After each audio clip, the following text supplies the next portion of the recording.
La transition s'est plutôt faite assez naturellement et facilement parce que moi j'ai eu la chance d'être scolarisé un petit peu à l'étranger quand j'étais jeune. Quand j'étais en troisième et en seconde, j'ai fait des immersions en Irlande dans des pensions.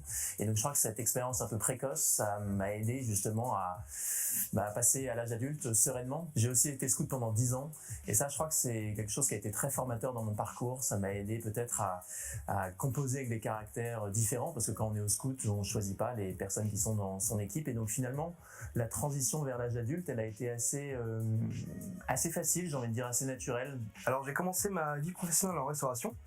J'ai eu un bac professionnel cuisine en 2014.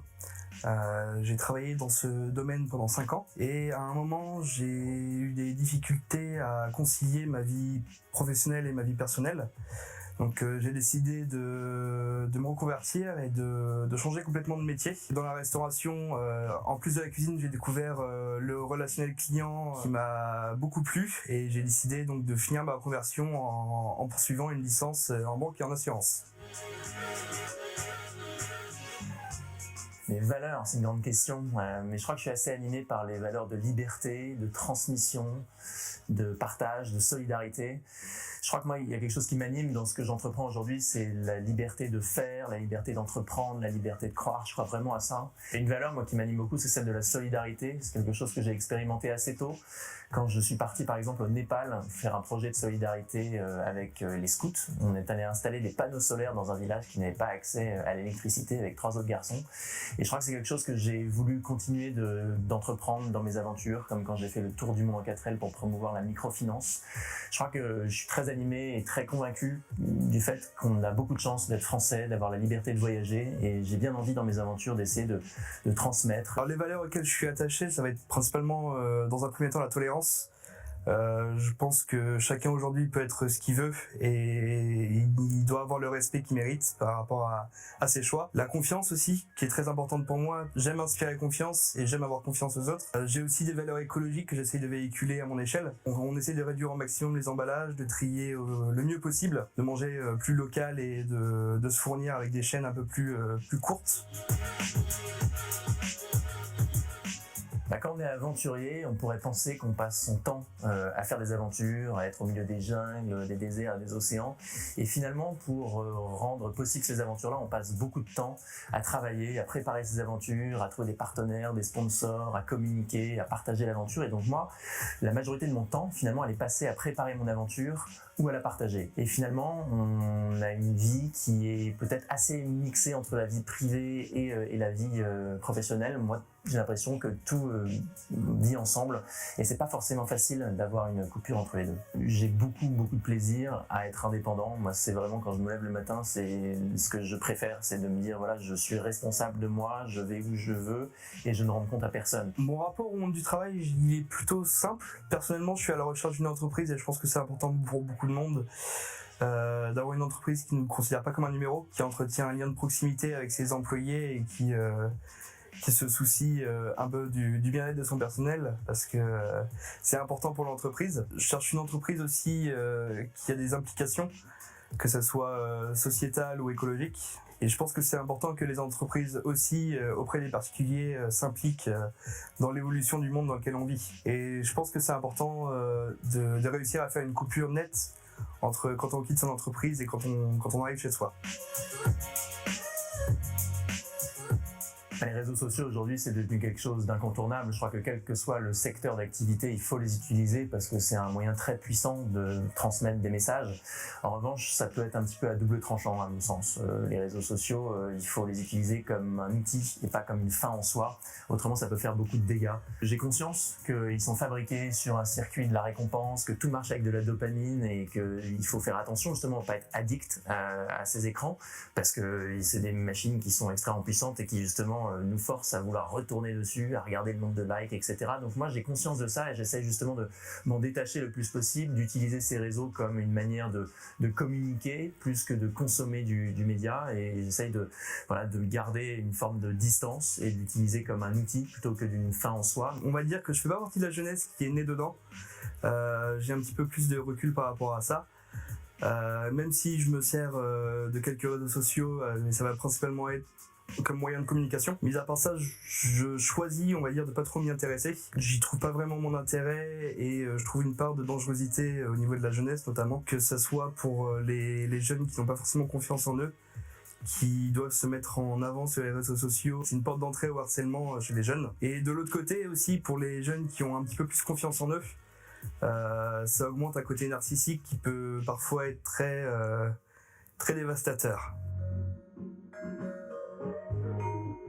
La crise sanitaire, c'est vrai que ça a mis un coup d'arrêt, moi, à mes aventures, à mes voyages, et je l'ai pas très bien vécu, mais comme tout le monde, j'estime que j'ai été assez privilégié, moi, d'une certaine façon, parce que je l'ai vécu dans des bonnes conditions, avec un accès à la nature, mais c'est vrai que sur le plan professionnel, mes conférences, tous les événements qui étaient prévus, tout ça, ça a été malheureusement annulé. La première vague de Covid, je trouve qu'on était tous un petit peu choqués, on savait pas trop où aller, et en réalisant que la crise allait s'installer, je trouve que les entreprises ont réussi justement à s'adapter. Moi, j'ai commencé à donner beaucoup de conférences en visioconférence, donc c'était une nouvelle façon de faire. On s'est tous posé des questions pendant cette crise, on s'est tous dit, est-ce que je suis au bon endroit, est-ce que j'ai envie de continuer ce travail, est-ce que je vois pas, est-ce que j'ai pas vu pas assez mes proches sur ces derniers temps, et je pense que ça a été un temps de réflexion quand même pour chacun, et on se plaignait tous de jamais avoir de temps, moi le premier, et là on a eu beaucoup de temps pour nous. Donc je pense que c'est ça le côté positif, c'est cette réflexion, cette introspection un peu commune, un peu collective qu'on a tous eu et qui peut nous pousser justement à redémarrer. Alors que c'est vrai que j'ai été impacté par la crise sanitaire comme tout le monde. Je m'estime quand même chanceux par rapport à ça, parce que j'ai eu la chance d'avoir mon alternance et de continuer à travailler, à pouvoir sortir de chez moi, voir des gens. Et je sais que beaucoup d'étudiants, notamment dans les études plus universitaires, ont beaucoup souffert de cette crise, que ce soit financièrement ou même psychologiquement, car ils étaient enfermés tout seuls et ils n'ont pas eu la chance qu'on a eu d'avoir une alternance et de pouvoir continuer à travailler et avoir du lien social. Je suis ni optimiste ni pessimiste, je crois que j'ai envie d'être réaliste.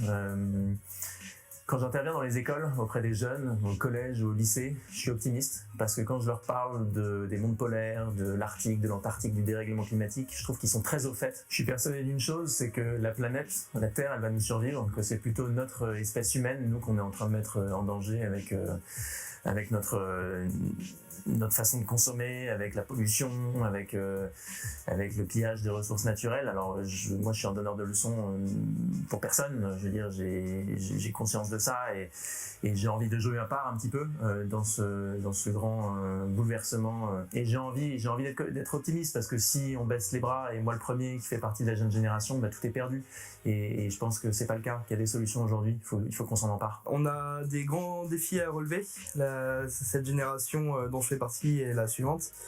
On a un défi écologique à relever. On sait tous que on subit le réchauffement climatique. On a un grand défi à relever.